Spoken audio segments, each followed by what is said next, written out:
ان انا اتجوز زوجه تانية. ايه؟ ان انا اتجوز زوجه تانية. صلى استخاره انك تتجوز زوجه تانية. برضه تمام. فانا الحمد لله مستور، والحمد لله يعني ربنا سترها. طيب. مراتي زي الفل، معايا 4 اولاد. اه لو لفيت الدنيا مش هتلاقي زيها. ايه اللي جاب الفكره بتاع الزوجه التانية؟ ايه اللي جابها؟ هو يعني اتعرفت عليها يعني؟ اتعرفت عليها ممكن. فانت حبيت اولادي. لا لحظه واحده بس، عشان انا قدامي دقيقه يا محمد. يعني انت عايز تسالني على الاستخاره ولا على زواجك من تانية؟ رايك الاستخاره شايفها خير، بس رايك لا لا لا لا، الاستخاره غلط. الاستخاره عمرها ما تبقى خير ولا شر، يبقى انت مش متابعني من اول الحلقه. انت راجل عايز تتجوز، استنى لحظه واحده. انت عايز تتجوز الثانيه، عايز تتجوز الثالثه، عايز تتجوز الرابعه، في كل زيجه لها استخاره، بس بعد ما تستقر الامور، بعد ما تسالني انا.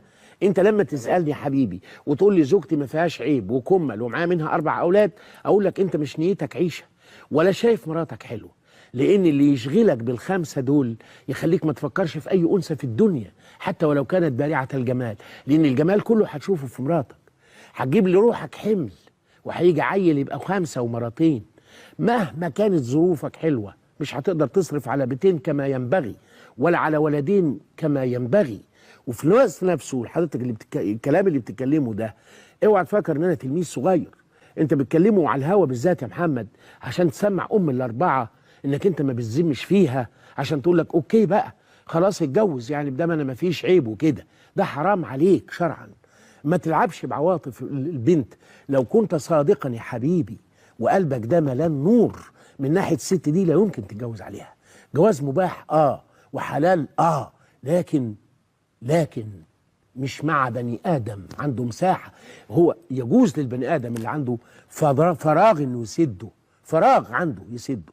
لكن لو ده ملان من ان دي كمل ولا فيهاش عيب، انا مش هبص لغيرها نهائي.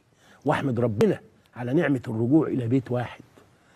لا انت مشغول على التاني ولا تليفونات ولا متاهات. لو عندي وقت كنت اديتك زياده، لكن ولا ليها اي لازمه. وبحسن الوعظ تمتلك القلوب، منوراي عماله تنقرزني في ودني، وصخر الطبع من لين يذوب. فقل للمسرفين ألا رجعتم فإن الله يقبل من يتوب، ورحمته لأوسع من خيال ولو كثرت من العبد الذنوب. لكم التحية حتى ألقاكم الخميس القادم إن شاء الله. سلام الله عليكم ورحمته وبركاته.